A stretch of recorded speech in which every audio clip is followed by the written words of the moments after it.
Di atas sa daplin sa baybayon karong mga oras sa mga idol. Kung nagtanaw-tanaw taw sa mga talanawon, di apoy nanguha diri mga idol og kanang mga kinason. Arong masudan nila ining adlaw nga kabuntagon. Nga pagkanindot gyud tanawon sa atong hunasan diri sa mga idol, diri sa Tagos Matalom Leyte. O pagkanindot sa baybayon. Hunas kaayo mga idol, low tide atong dagat karon. O pagkanindot sa dagat, malinawon ang dagat karong adlaw mga idol. Nga daghan pong kayong nanguha og kinason mga idol para sa ilang panudan.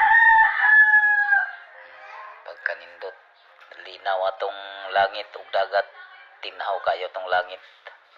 Nya di ay bangka di ay ni pobre vlog mga idol, mao na diha.